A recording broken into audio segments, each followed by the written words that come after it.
প্রিয় দর্শক, আমি ফারহানা নিশো আপনাদের সবাইকে আমন্ত্রণ জানাচ্ছি একুশে টেলিভিশনের ঈদের এই বিশেষ আয়োজনে। বিশেষ বলছি এই কারণে যে আজকে এখানে এই মঞ্চে ইতিহাস রচিত হতে পারে। আজকে এই মঞ্চে আপনারা সবাই মিরাকেল দেখতে পারেন। মিরাকেল এই কারণে বলছি যে আগে কখনো এরকম আসলে হয়নি, কখনো কোনো টেলিভিশনের মঞ্চে আজকে যারা এখানে আসবেন তারা কখনো একত্রিত হননি। আজকে যারা এখানে আসবেন তাদের পরিচয় আমার মনে হয় আসলে না বললেই না। তাদের মধ্যে একজন বিশ্বসেরা অলরাউন্ডার, নিজের যোগ্যতায় নিজের খেলার মান নিয়ে যিনি দলকে নিয়ে গেছেন এক অনন্য উচ্চতায়, যিনি নিজের যোগ্যতায় হয়েছেন দলের সবচেয়ে নির্ভরযোগ্য খেলোয়াড়। এক কথায় বলতে গেলে দ্য ওয়ান ম্যান আর্মি। এবং 2015 সালের জানুয়ারিতে একসাথে টেস্টে, সেই সাথে ওয়ানডে র্যাঙ্কিং এবং সেই সাথে টি20তে নাম্বার 1 হয়েছেন যিনি। আমি মঞ্চে তাকেই আমন্ত্রণ জানাবো। তিনি আমাদের সবার অনেক পরিচিত ফয়সাল ওরফে ময়না। আমাদের সাথে আরেকজন যিনি আছেন তিনি কিন্তু নিজেকে কিং বলে থাকেন। এই কারণে বলেন যে সমস্ত মানুষ তাকে কিং হিসেবেই চেনেন এবং তিনি বাংলাদেশের চলচ্চিত্র জগতের কিং। এবং নিজের যোগ্যতায়, নিজের দাপটে, নিজের অভিনয় কৌশলে তিনি এগিয়ে গেছেন সাফল্যের চরম শিখরে। তিনি একাধারে চলচ্চিত্র প্রযোজক, তিনি শিল্পী সমিতির প্রেসিডেন্টও এবং সেই সাথে তিনি আমাদের সবার অনেক বেশি প্রিয়, তিনি আমাদের অনেক পছন্দের মাসুদ রানা। ধৈর্য, সহ্য, অপেক্ষা সবগুলোই মনে হয় বাঁধ ভেঙে যাচ্ছে। আমারও কিন্তু তাই। প্রিয় দর্শক, আপনাদের সাথে আমিও দেখতে চাই আজকে এই মঞ্চে আমাদের সাথে পুরোটা সময় কারা থাকবেন। মঞ্চে আমন্ত্রণ জানাচ্ছি সাকিবকে।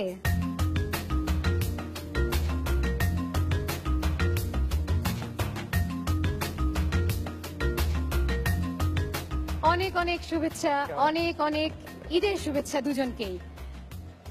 আমি যখন মঞ্চে আমন্ত্রণ জানাচ্ছিলাম সাকিবকে তখন নিশ্চয়ই একটু কনফিউশন হচ্ছিল। বলেছিলাম না আজকে এই মঞ্চে ইতিহাস হতে পারে, আজকে কিন্তু আসলেই তাই। আজকে মঞ্চে এমন দুজন মানুষ আছেন যারা বাংলাদেশকে বিশ্বের দরবারে নিয়ে গেছেন। বাংলাদেশকে অনেক মানুষ চেনেন হয়তোবা এদের জন্য। আজকে আমাদের সাথে আছেন আমাদের সবার অনেক প্রিয়, মানে অনেক বলেও সেই অনেক আসলে খুব অল্পই হয়ে যায়, আমাদের সবার অনেক প্রিয় সাকিব আল হাসান এবং সাকিব খান। দুজনকে আমন্ত্রণ জানাচ্ছি, ঈদের শুভেচ্ছা জানাচ্ছি এবং অনেক ধন্যবাদ আমাদের সমস্ত দর্শকদের এত বেশি আনন্দ দেওয়ার জন্য। ধন্যবাদ। কেমন কাটলো ঈদ? ঈদ তো বরাবরই অনেক ভালো কাটে, অনেক আনন্দে কাটে, আর স্পেশালি আজকের ঈদ তো আরো অনেক ভালো কাটছে। অনেকদিন পর আমার ব্রাদারের সাথে দেখা হলো, সেই আফটার লং টাইম। অনেকদিন পর মানে আমার মনে হয় 8 বছর 7-8 বছর তো হবে। হ্যাঁ, 2008-9 এর দিকে মনে হয় প্রথম ফটোশুটের সময় দুজন একসাথে ছিল। ইনফ্যাক্ট তখন থেকেই কিন্তু এরকম একটা প্ল্যানিং ছিল যে একসাথে টিভি স্ক্রিনে কখন দেখা যাবে দুজনকে। এবং গত কয়েক বছর ধরে আসলে প্ল্যানিং হচ্ছিল, কারো শুটিং, কারো খেলা, কখনো টাইম ম্যাচ হচ্ছিল না। এমনি হয়তোবা দেখা যায়, কিন্তু আসলে দুইজনের যে প্রফেশন, দুইজনেরই বিজি থাকার কথা, আর শিডিউল মেলাটা খুবই টাফ। তারপরেও আজকে দুজনের জন্যই ভালো যে একসাথে টাইম বের করতে পারছি আমরা, আর দেখা হয়ে গেল। এটা সব থেকে ভালো দিক এই প্রোগ্রামটার। নিশ্চয়ই এবং আমরা তো অবশ্যই সবাই অনেক খুশি। কিন্তু আমার মনে হয় কি আমরা একটু ব্যাকগ্রাউন্ড থেকে, আজকে তো অনেক কিছু আছে, অনেক পরীক্ষাও দিতে হবে তোমাদের দুজনকে, কিন্তু কথা হচ্ছে আমরা শুরুতে আসলে একটু শুরু থেকেই শুরু করি। একদম শুরু বলতে প্রথম জন্ম দিয়ে শুরু করি। দুজনেই একই রাশির। আচ্ছা, একজন 24 মার্চ, একজন 28 মার্চ। তাহলে তো খুব কাছাকাছি। 4 দিনে চলে বড়। কে বড়? 4 দিনের বড়। 4 দিনের। 4 দিনের বড়। 4 দিনের বড়। আচ্ছা, তো জন্ম তো গেল, কিন্তু জন্মের পর থেকে মানে যখন মানুষ বেড়ে ওঠে, বড় হয়ে ওঠে, তখন কিন্তু সবার ভিতরে একটা স্বপ্ন থাকে, স্বপ্ন কাজ করে। তো সাকিব আল হাসানের ক্ষেত্রে আমি যেটা জানি যে এক বাবা ছিলেন, বাবা খেলতেন খুলনা বিভাগে, সেই সাথে এক কাজিন ছিলেন যিনি জাতীয় দলে খেলতেন। তো ফ্যামিলির মধ্যে একটা খেলাধুলা ছিলই। হ্যাঁ, তারা দুজনে অবশ্য ফুটবল খেলতো। আমারও ফুটবল অনেক প্রিয় ছিল, কিন্তু বাংলাদেশে আস্তে আস্তে ফুটবলের জায়গাটা ক্রিকেট নিয়ে নেয়, পপুলারিটিটা অনেক বাড়তে থাকে। তো আস্তে আস্তে ক্রিকেটের প্রতি ঝোঁকটা বেশি ছিল। তারপরে আসলে ওরকম কোনো প্ল্যান ছিল না যে কখনো ক্রিকেট প্লেয়ার হব কিংবা প্রফেশনাল একজন খেলোয়াড় হব। ছোটবেলায় যেহেতু আব্বু সরকারি চাকরি করতো, তো চিন্তা ভাবনা অমন ছিল যে ভালোভাবে পড়াশোনা করে ডাক্তার হই, ইঞ্জিনিয়ার হই, ভালো একটা ব্যাংকের অফিসার হই, এই লাইনের। স্বাভাবিকভাবে আমাদের বেশিরভাগ মিডল ক্লাস ফ্যামিলিতে যে ধরনের চিন্তা ভাবনা হয় সো ওরকমই ছিল। কিন্তু তারপরে হঠাৎ করে মানে তাহলে এইখানে, এবং ফুটবল না খেলে ক্রিকেট কেন? আমি যেটা বললাম যে আসলে আমি যখন দেখতাম ফুটবল অনেক ছোট ছিলাম, আর যখন আমি একটু বড় হতে থাকি বাংলাদেশি ক্রিকেটার প্রচলনও আস্তে আস্তে বাড়তে থাকে। 97-এর চ্যাম্পিয়ন্স ট্রফির পর থেকে ক্রিকেটটা বাংলাদেশে অনেক পপুলার হতে থাকে। সো তখন পাড়ায় সবাই ক্রিকেট খেলা শুরু করে, তো এখান থেকে ক্রিকেট খেলার প্রতি অনেক ঝোঁক ছিল। এবং আমি তো জানি যে তখন নাকি বিভিন্ন জায়গা থেকে, আগে যেমন হতো না যে ওই জায়গায় ওই প্লেয়ার ভালো খেলে তাকে হায়ার করে নিয়ে যেতে হ্যাঁ বিভিন্ন দলে যেতাম, খেলার এটা তো জন্য। আসলে মাগুরার ভেতরে যখন খেলতাম, আরেক গ্রামে খেলা হচ্ছে, আরেকটা জায়গায় খেলা হচ্ছে, এরকম অনেকেই যেত। সো আমিও যাওয়ার সুযোগ হতো মাঝে মাঝে। সো হ্যাঁ, সময়টা অনেক মজার কাটতো, বাট কখনো ওরকম চিন্তা করিনি যে হ্যাঁ আমি প্রফেশনাল প্লেয়ার হব, এই কারণে আমি আসলে খেলাটা শুরু করছি। কিন্তু সেটা নিশ্চয়ই অনেক মানে কত ছোট বয়সে, কারণ 15 বছর বয়সে তো অনূর্ধ্ব 19-এ খেলা শুরু হয় না? না, 15 বছরে ঠিক অনূর্ধ্ব 19-এ খেলিনি। আমরা যখন কত 17-18 মতো হবে তখন আসলে আন্ডার 19 খেলি। তার আগে আন্ডার 15 খেলেছি বা আন্ডার 17 খেলেছি। সুযোগটা আসলে বিকেএসপির প্রতিভা অন্বেষণ ক্যাম্পের মাধ্যমে আসে। ওখান থেকে একটা সুযোগ আসে বিকেএসপিতে ভর্তি হওয়ার, তারপরে ভর্তি হই বিকেএসপিতে, আর তারপরে আসলে লাইফটা চেঞ্জ হওয়া শুরু করে। সাকিবের একটা ইস্যু আমার অবশ্য আমি প্রায় পড়ে থাকি, সেটা হচ্ছে ও যেমন বললো যে ছোটবেলা থেকে ডাক্তার ইঞ্জিনিয়ার হওয়ার স্বপ্ন, যেটা আমারও থাকে, সবারই থাকে ডাক্তার ইঞ্জিনিয়ার হওয়ার স্বপ্ন, কিন্তু সেটা এসএসসি পরীক্ষার পর থেকে নাই হয়ে যায়। এটা কেন? মানে ওই সময় তাহলে শুরুটা কিভাবে বা কেন এরকম হলো? আমাদের মতো মিডল ক্লাস ফ্যামিলিতে সবসময় কিন্তু ওই ভাবনাটাই থাকে যে আমরা বড় হয়ে ডাক্তার হব, ইঞ্জিনিয়ার হব, একটা বড় ব্যাংকার হব বা কিছু একটা হবো, Definitely. বড় একটা জব করব বা কিছু একটা। তো যার যার ডেস্টিনি আসলে যার যার ভাগ্য যেখানে টেনে নিয়ে যায়। তো আমিও কখনো ভাবিনি যে আমি সিনেমার হিরো হব, সেটাও যেমন হুট করে হয়েছে। সাকিবেরও কখনো ভাবেনি যে প্রফেশনাল প্লেয়ার হবে, হুট করে হয়েছে। এটা আসলে টোটালি লাক। কিন্তু তাই যদি হয় তাহলে তুমি নাচ শিখেছো তো? নাচ শিখেছি, আমি তো এর আগে অনেকবার বলেছি যে নাচ শিখেছি হচ্ছে ফান করে, দুষ্টামি করে। আচ্ছা, মার্শাল আর্টও শিখেছি হ্যাঁ ফান করে, মার্শাল আর্টও শিখেছো, হ্যাঁ। সেটা ফান করে। তো স্কুলে সব ফ্রেন্ডরা শিখতো, তার সাথে সাথে বলতো, যেতাম শিখি। সবাই ওই একটু ফিল্মিক ডান্স টান্স শিখছে, একটু প্রোগ্রাম করছে, সবাই যাচ্ছে ফ্রেন্ডরা, তাদের সাথে সাথে গেলাম। বাট অমন কোনো চিন্তা ছিল না যে আমি হিরো হব, আমি সেই কারণেই হচ্ছে আমাকে এগুলো শেখা বা কিছু করা। আমার মাথায় কখনো এই ধরনের কোনো চিন্তা ছিলই না। কিন্তু তাহলে তাহলে এই স্টেপিংটা কিভাবে, মানে ফিল্ম ইন্ডাস্ট্রিতে স্টেপিংটা কিভাবে? ফিল্ম ইন্ডাস্ট্রিতে আমার স্টেপিংটা হচ্ছে যে আমি ওই আমার গুরু যিনি আজিজ রেজা ভাই, তো ওনার কাছেই নাচ শিখতাম।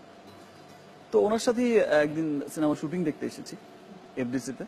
তো শুটিং দেখতে এসে একদিনই শুটিং দেখতে এসেছি ফার্স্ট ডেতে এসেই কিন্তু কট খেয়ে গেলাম। তো তারপর যখন হলো কথা, বললো যে 3 মাস সময় লাগবে। তা আমার বাবা কোনো মতেই রাজি ছিলেন না, যেহেতু আমি সায়েন্সের স্টুডেন্ট ছিলাম। তারপর আমার মাকে, আমি যেহেতু একটাই ছেলে, আমার মাকে অনেক করে বোঝানোর পর আমার মা রাজি হলেন, আমার বাবাকে রাজি করালেন। আমি কিন্তু এসেছিলাম 3 মাসের জন্য, যে আমি 1 মাস 2 মাস আমার সিনেমার শুটিং হবে, তারপর ডাবিং টাবিং হবে, বাস 3 মাসের মধ্যে গন কেস। মাত্র তো এসএসসি পাস, ইন্টার ফার্স্ট ইয়ারে ভর্তি হলাম, তো হয়ে যাবে, কোনো পড়াশোনার তেমন একটা ক্ষতি হবে না। বাট সেই যে আসলাম 3 মাসের জন্য, আর 3 বছরও ফেরা হলো। কিছুদিন পর 30 বছরও হয়ে যাবে। তো এই যে শুরু, মানে দুজনের সবচেয়ে কমন কি জিনিস মনে হয়? আমি আগে আগে সাকিবকে জিজ্ঞেস করতে চাই যে ওর সবচেয়ে ভালো লাগা দিক কোনটা, কি ভালো লাগে? যেহেতু ওনার সাথে পার্সোনালি অত পরিচয় নাই, তো যেটা দেখা টিভিতেই দেখা কিংবা মুভিতে দেখা, তো স্বাভাবিকভাবে অ্যাক্টিং অবশ্যই, এটা ওনার প্রফেশন, ওনার ভালো লাগার জায়গা। তো আমার কাছে মনে হয় ওই জায়গাটাই আমারও সব থেকে ভালো লাগে ওনার। আর যেহেতু যেটা আমি বললাম যে যেহেতু আমরা আসলে দুজনকে পার্সোনালি অত চিনি না, এর আগে একবার আমাদের দেখা হয়েছে, সেটাও প্রায় 7-8 বছর আগে। তো পার্সোনাল দিকটা না জানলেও বাট বাইরে থেকে যেটা দেখে মনে হয় যে খুবই প্যাশনেট। আমি আমার নিজেরটা বলতে পারি যে আমি আমার খেলা নিয়ে যেমন প্যাশনেট, আমার মনে হয় উনিও ওনার মুভি নিয়ে কিংবা ওনার কাজ নিয়ে সেম প্যাশনেট অবশ্যই। আর সাকিব আল হাসানের খেলা দেখতে কেমন লাগে? খেলা দেখতে তো অবশ্যই ভালো লাগে, স্পেশালি আইপিএল এ যখন ম্যান অফ দ্য ম্যাচ হয় ফার্স্ট খেলায়, আইপিএল এর ফার্স্ট খেলায়, তখন আসলে আমার খুব ভালো লেগেছে ওটা তো ডেফিনেটলি অন্যরকম একটা প্রাউড না, আরেক জায়গায় যে খেলে আমাদের কেউ সেই বিষয়টাই আমার কাছে খুব ভালো লেগেছে যে লিড একদম করবে সেখানে। আরেকটা দেশে গিয়ে আরেকটা দেশের প্রিমিয়ার লিগ মনে হয়েছে যে, আর যেহেতু আমাদের এর আগে আরেকবার আমরা একসাথে কাজ করেছি, সেটা একটা চেনা জানা একটা ভালো একটা সম্পর্ক তো হয়েছে, অনেকদিন দেখা না হলেও। তো সেই ক্ষেত্রে একটা তো ফিলিংস তো থেকেই যায়, একটা তো ফিলিংস তো রয়েই যায়। তো যখন দেখলাম যে ফাইন সাকিব আল হাসান হচ্ছে ম্যান অফ দ্য ম্যাচ, তখন নিজের কাছেই ভালো লেগেছে। আর যেহেতু আলাদা সাকিব, একটা প্রাউড ফিল হয় না? আলাদা একটা প্রাউড ফিল, আর তার মধ্যে স্পেশালি প্রাউড ফিল হয় নামটা যখন আসে সাকিব, তখন yes, I am দিনের শেষে ওই জায়গাটা দেখলেও একটু অন্যরকম ভালো লাগে রাইট। না? সাকিব যে বিষয়টা আসে তখন আমার মনে হয় যে ইয়েস, আমি মানে সাকিব, নিজের একটা। খান বা হাসান কিছুই লাগালাম না। এবার আসলে এমন একটা টপিকে যেতে চাই যেটা আসলে তোমার এক্সপিরিয়েন্স শুনবো, আর ওর হচ্ছে এক্সপেকটেশন শুনবো। একজনের এক্সপিরিয়েন্স, একজনের এক্সপেকটেশন। সেটা হচ্ছে শিশিরের সাথে তোমার পরিচয়। ওকে, আমি জেগে আছি, তুমি ঘুমাও।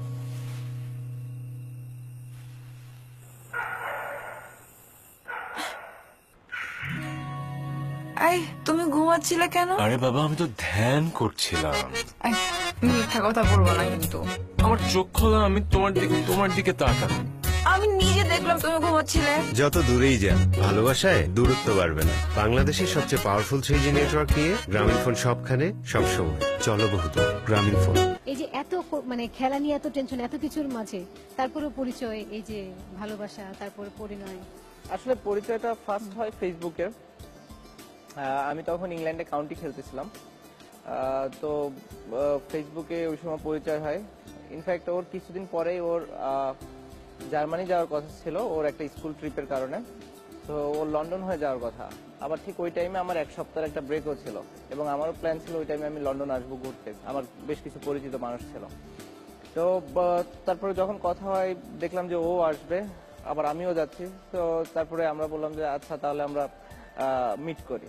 তারপরে মিট করা। প্রথম পরিচয়, প্রথম দেখা লন্ডনে। হ্যাঁ, ইনফ্যাক্ট ইন্টারেস্টিং ছিল হচ্ছে এটা, আমি জানতাম না ও লন্ডনে কই আছে, ও জানতো না আমি কই আছি। তো আমি ওকে মেসেজ করছি যে হ্যাঁ আমি তো এখন লন্ডনে আছি, তুমি কই আছো? তো ও বলছে যে আমি এই রোডে আছি, এই রোডে, মানে অ্যাড্রেস দিছে। তো আমি যার সাথে ছিলাম তাকে আমি বললাম যে ভাই এই অ্যাড্রেসটা কোথায়? তা বললো যে এটা তো আমার নেক্সট রোডে। তো আসলে যেটা বললো যে সবকিছু আমার কাছে মনে হয় লাক, তা না হলে কখনো এটা হতো না যে আমাদের পরিচয় হবে, দেখা হবে, তাও আবার ওই টাইমে ওই সময়, এবং আমরা একজন আরেকজনের পাশাপাশি রোডেও থাকবো। তো রোড বলতে 5 মিনিটস ওয়াকিং ডিস্টেন্স আর কি। তো এত কাছাকাছি কখনো থাকবো এটাও কখনো চিন্তা হয় না যে ফার্স্ট দেখার আগে। তো সবকিছু আসলে একটা ডেস্টিনি ছিল। দেখা হয়ে গেল, তারপরে কথা হতো, তারপর কিন্তু কিছুক্ষণ কখনো পর তো বিয়ে ফেসবুকে হয়ে কথা গেল। বলার সময় কখনো এরকম মনে হয়নি যে এটা কোনো ফেক অ্যাকাউন্ট হতে পারে, এটা মেয়ে নাও হতে পারে, এটা ছেলে হতে পারে কেউ একজন? হ্যাঁ, অনেক ফেক অ্যাকাউন্টও থাকে। ফার্স্ট টাইম আমি ওটাই চিন্তা করলাম।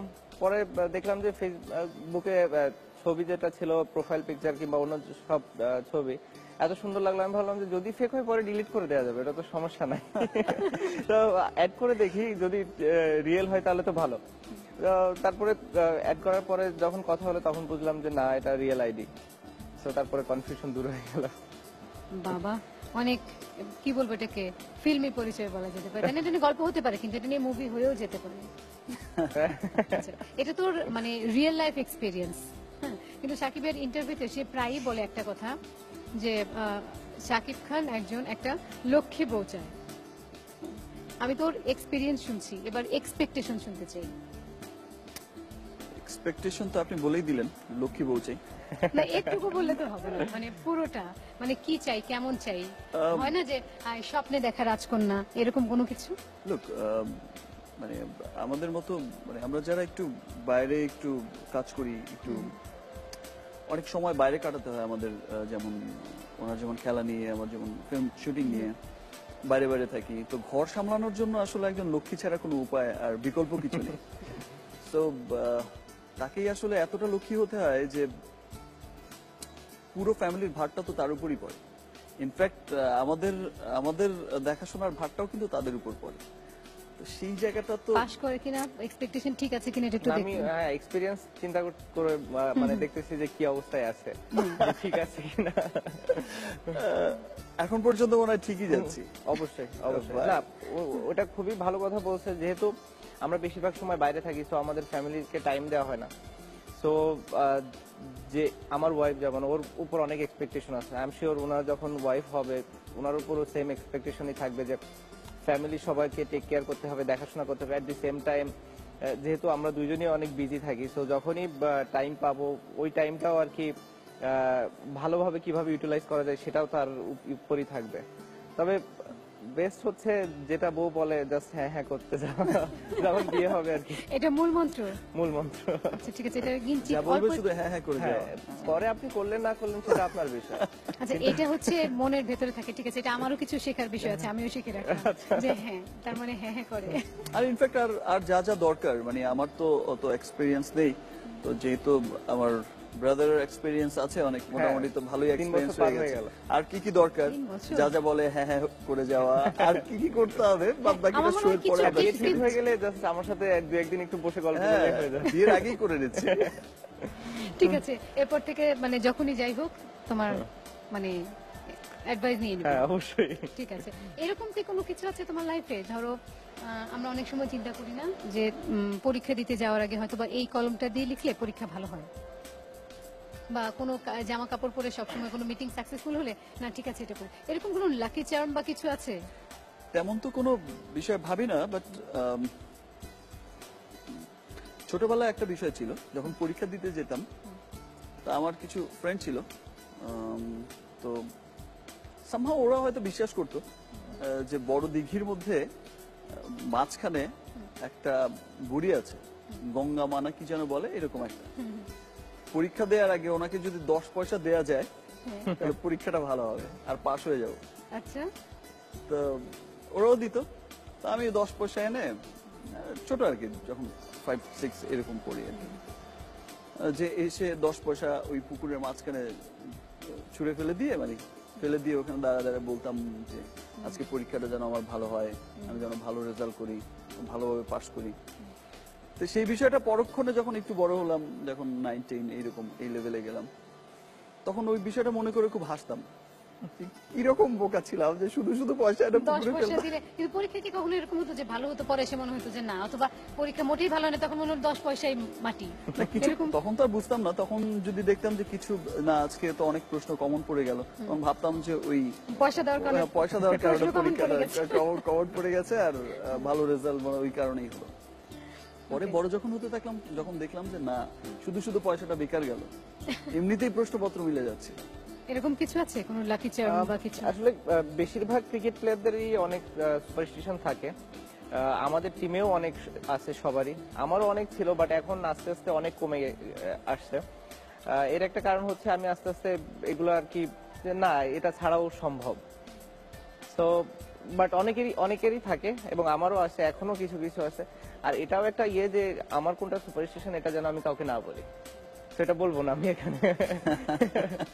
ও এটা মানে এটা বলা যাবে না, এটাও এক ধরনের হ্যাঁ, কারণ আমার কাছে superstition। কিছু কিছু আছে মনে হয় যে আমি যদি আগে বলে দেই সেটা আর হয় না, সেই কারণে না বলাটা আমি মনে কিন্তু করি। এটাই কিন্তু একটা মানে হ্যাঁ, হ্যাঁ। লাকি চার্ম বা এরকম একটা সুপারস্টিশন যে হ্যাঁ ঠিক আছে আমি কোনো কিছু আগে বলবো না, বললাম আর এটা হবে না, যদি বলে ফেললাম তখন ওটা না, আমি মাথায় তো ঘুরতে সেটাই থাকে। বললাম যে এটাই আমার একটা সুপারস্টিশন, যে আমি কিছু বলবো না, যে কি করতে যাচ্ছি কিংবা আমার কি প্ল্যান আছে কিংবা কি হতে পারে, এটা যদি আগে আমি বলে দেই ওটা হয় না, তো আমি ওটা বলি না আর। এই একটা সেম বিষয় আমার ক্ষেত্রেও কাজ করে, সেটা হচ্ছে যে কোন একটা বিষয় নিয়ে যদি খুব উচ্ছ্বাস থাকে, এই কাজটা হয়ে গেছে, হয়ে যাবে, এটা হবে ওইটা হবে, একটু পরেই হচ্ছে, সামহাও অনেক উচ্ছ্বাসের পর দেখা যায় যে সামহাও কোনো কারণে আর ওই কাজটা হলো না, তখন মনে হয় ও এত লাফালাফি করলাম এই জন্যই মনে হয় কাজটা হলো না।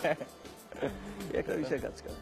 That's true. কিন্তু আমরা এখানে আমার মনে হয় সেটে দেখতে পাচ্ছ তোমরা দুজনেই, এখানে তোমাদের জন্য কিন্তু অনেক ধরনের ছোট ছোট আয়োজন আছে।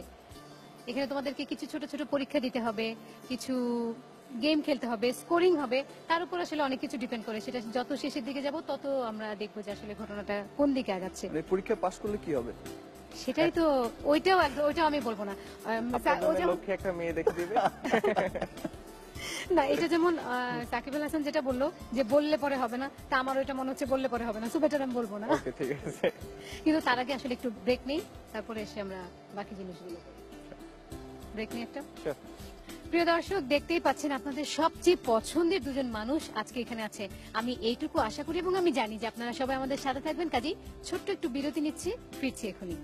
বলেছিলাম না প্রিয় দর্শক যে খুব ছোট্ট বিরতি নিয়ে ফেরত আসবো এবং আপনারা সবাই আমাদের সাথেই থাকবেন। নিশ্চয়ই আপনারা আমাদের সাথে আছেন, কারণ আপনাদের সবচেয়ে ভালোবাসার দুজন, ভালো লাগার দুজন মানুষ আমাদের সাথে আছেন। আমার এখানে সামনে সাপ লুডো রাখা আছে। এই লুডোতে আমরা যেটা করব সেটা হচ্ছে, ছোটবেলায় খেলেছো নিশ্চয়ই, ছোটবেলায় খেলেছি আমি এখনো খেলি। তাই মাঝে তো, মাঝে তাহলে খেলা একটু হয়। এবং এখনো খেলে নিশ্চয়ই, ভাবির সাথেই খেলে। হ্যাঁ বিকজ এটা তো মেয়েদেরই গেম। হ্যাঁ সো ঠিক আছে, তাহলে আমরা সাপ লুডোতে যাব এবং দুজনেরই হচ্ছে তিনবার করে ছক্কাটা মারতে পারবা, তাতে Okay. যার যা স্কোর আসে। ঠিক আছে, Okay. আমি মনে হয় তোমাদেরকে ছক্কাটা এনে দিই।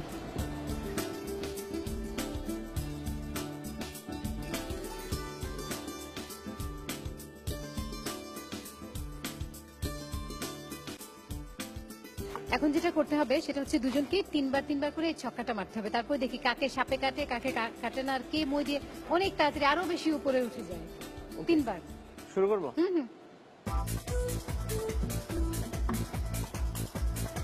শুরুতেই ওমা, মই। মই এটা কিন্তু একটা খুবই ভালো ব্যাপার। শুরুতেই মই বাবা, এক থেকে একেবারে 1 থেকে 38-এ বাহ, বাহ। ছক্কা। আমার তো মনে হয় মাঠের ছক্কাও এখানেও মারা স্টার্ট করে একদম, দিয়েছে। আর অভিজ্ঞ প্লেয়ার। 44 38 44 44 বাপরে, আমার মনে হয় সে কিন্তু তার যোগ্যতা, তার জায়গায় সবকিছু দেখিয়ে দিচ্ছে। 44 and 6 হচ্ছে 50। Well আমার done. আসলে না পারাটাই স্বাভাবিক, বিকজ আমার তো তেমন একটা অভিজ্ঞতা নেই। ব্রাদার তো প্রায় রোজই খেলে। ওকে, বাপরে, আমার মনে হয় এটাকেই বলে যে সব মানে সব বড় মানুষ, সব রথী মহারথীরা মনে হয় এক পথেই চলে। 1 থেকে 38। আর নাম্বার 1 হচ্ছে আমার লাকি নাম্বার। ওকে বাহ, লাকি নাম্বার। Lucky সাকিবের কোনো লাকি নাম্বার? না ওকে ওকে। 5 38 and 5 43। 43 ওকে। 3 খুব ক্লোজ। আচ্ছা, এইটা হচ্ছে 46 40 43 and 6 46।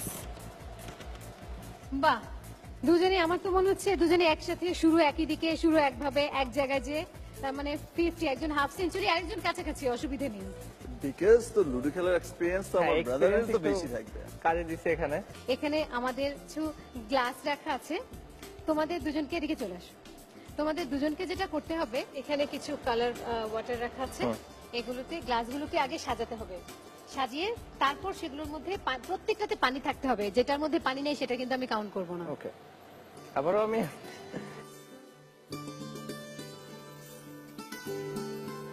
আমি কিন্তু বলেছি 1 মিনিটের মধ্যে সাজাতে হবে। সময় 1 মিনিট, তার মধ্যে সাজাতেও হবে, পানিও ঢালতে হবে এবং প্রত্যেকটা গ্লাসে পানি থাকতে হবে। যে গ্লাসে পানি থাকবে না সেই গ্লাস কিন্তু আমরা কাউন্ট করবো না। ওকে ওকে, তাহলে যাবো আমরা। Okay, your time starts now.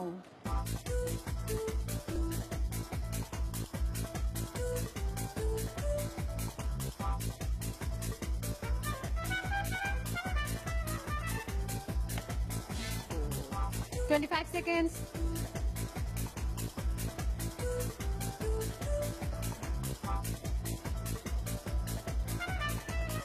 $40 seconds. Whoa.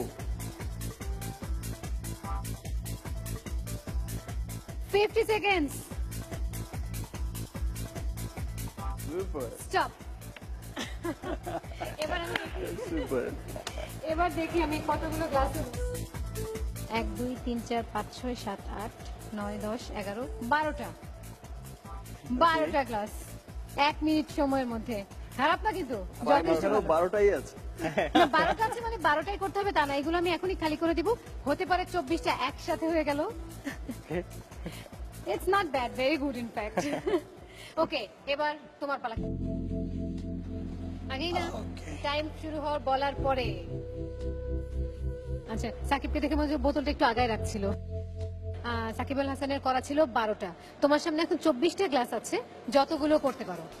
আমি তো এমনিতেই বলেছি যে এই খেলায় আমি হারবো না, বাট এটা ওটাও আপনার হেরেছি, জেতা এটাও উচিত, হারবো। কারণ দেখার পরে কিছু এক্সপেরিয়েন্স হওয়ার কারণে পেছনে এটা- পেছনেই না, থাকবে। তুমি কেমন স্টুডেন্ট এটাও একটা ব্যাপার, তাই না? হ্যাঁ, তুমি তো বলছো, হ্যাঁ। 50 আর হচ্ছে 46, খুব কাছাকাছি। আবার এখানেও ছিল 12টা আর 10টা, দেখানোর পথেই তো হাঁটছি, আর কি কি করতে হবে শিখছি।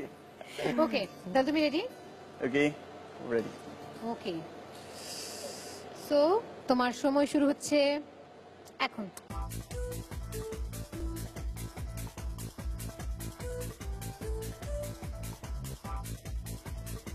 কাছাকাছি কাছাকাছি, মাঝখানে পড়ে যাবে, কাছাকাছি করতে হবে।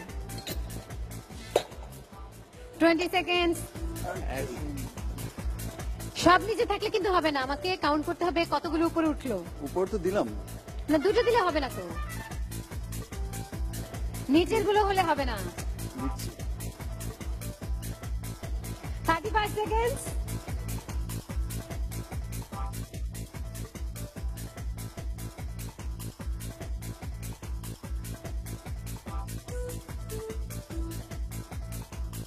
Wow!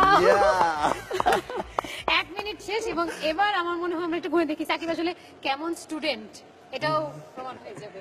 1 2 3 4 5 6 7 8 9 10 11 12 13 14 15 16টা। বাবা, মানে গুরুর ক্রেডিট নাকি শিষ্যের ক্রেডিট?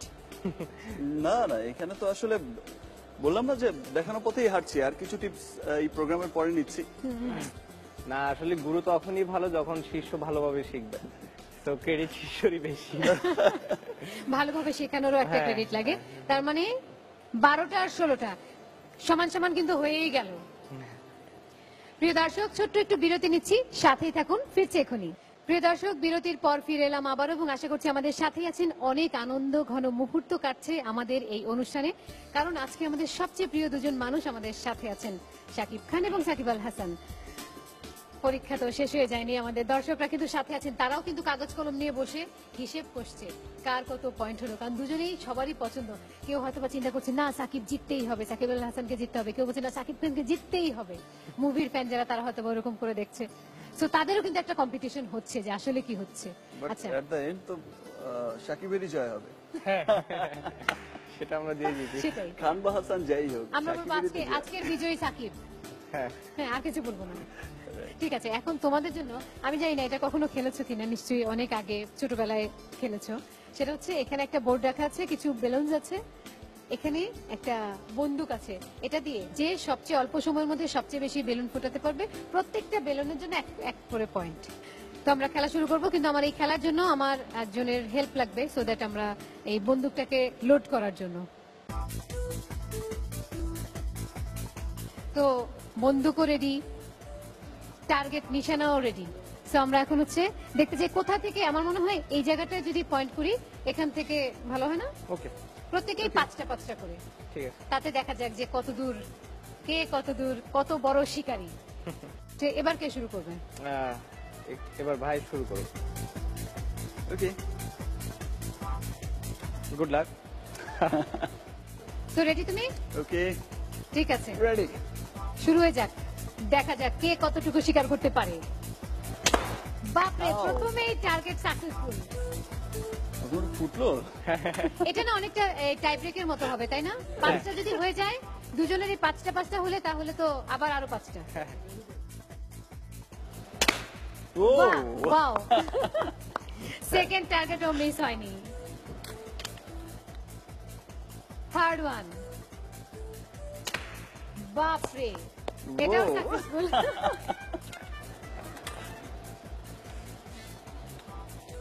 ফোর্থ ওয়ান, বাহ, successful. Fourth one, the last one, 5। আমার মনে হয় কি এই খেলা না শেষের দিকে যে অনেক বেশি জমে যায়, তখন বোর্ডটা খালি হয়ে যায় তো। বাহ, ওয়েল ডান, ওয়েল ডান। 5টা একবারে টার্গেট সাকসেসফুল। যেভাবে দেখালাম ঠিক সেভাবেই। কিভাবে হতো?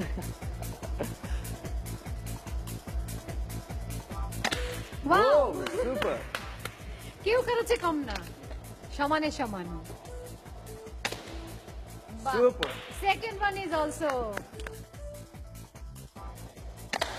বাহ। সুপার।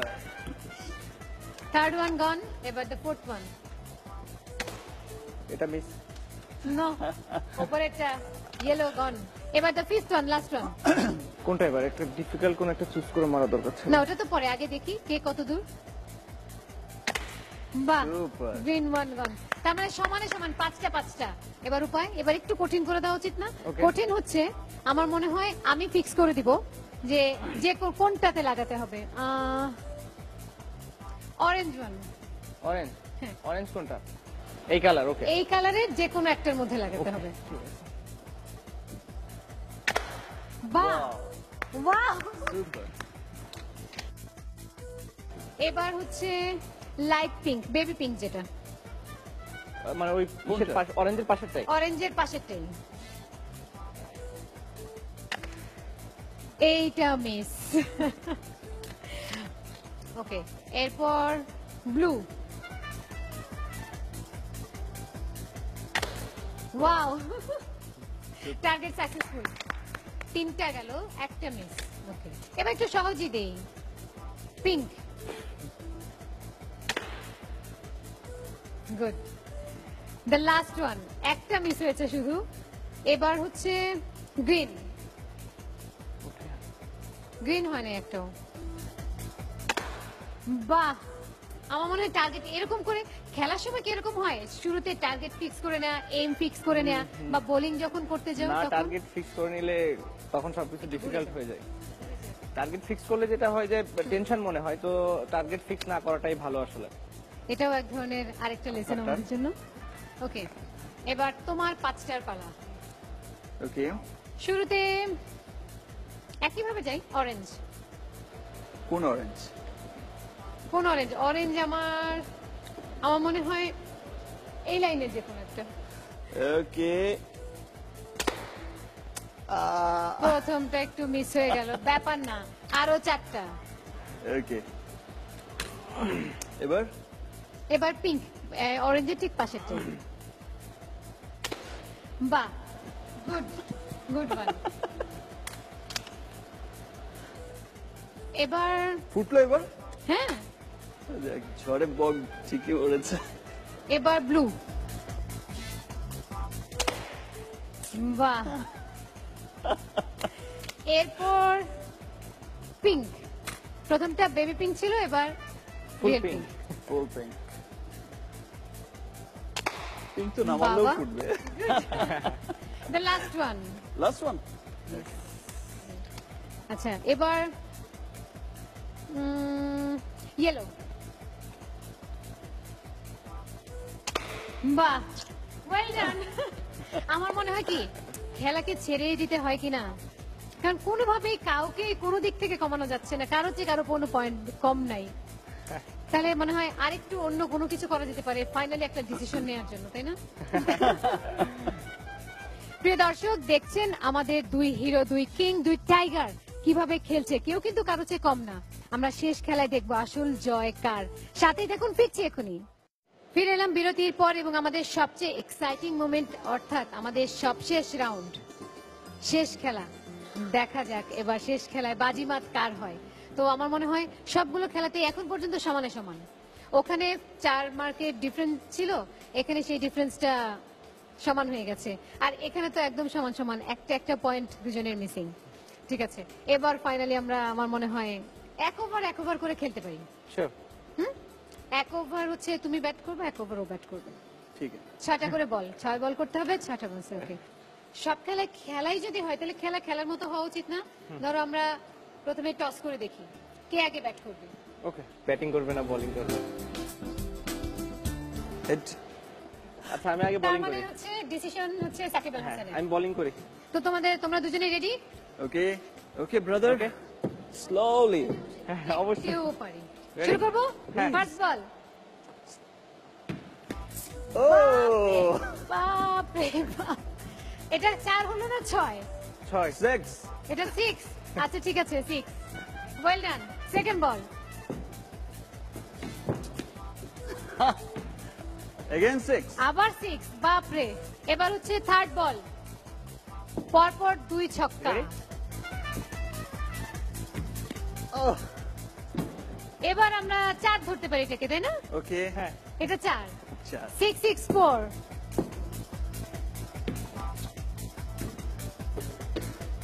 এইটাকে আমরা কত ধরবো?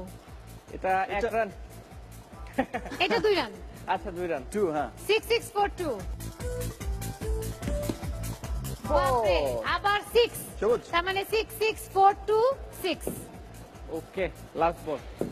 ওকে, দ্য লাস্ট ওয়ান। ও 4 এবার এটা 1 ধরা যায়, তার মানে টোটাল স্কোর কত হলো? কত 6 6 6, 6, 4, 2, 6, 1, 25। 25 এর সাথে তাহলে এখন সাকিব আল হাসানের টার্গেট হচ্ছে 26। ওকে 26 হলে বোঝা যাবে। Okay first ball and out 6 প্রথমেই ছক্কা। Okay, second ball. Ready out আবারও 6, 6, 6। এরপর থার্ড বল।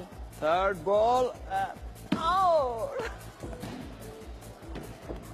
এইটা আমরা মনে হয় এদিক থেকে কত ধরবো?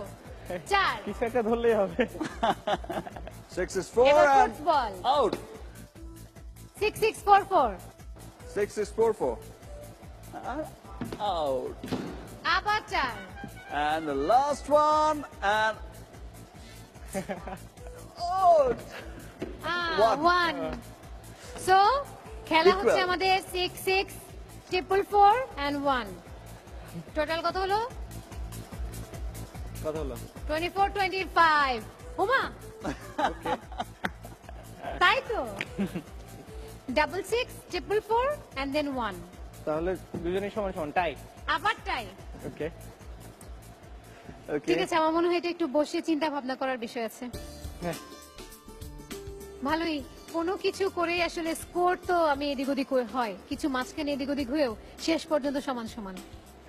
এটাই মনে হয় আসলে আজকে বা অ্যাকচুয়ালি যে যে পজিশনে আছো তোমরা, আমার মনে হয় সেটা এটাই প্রমাণ করে যে না, লক্ষ্যে পৌঁছানোটাই বড় কথা।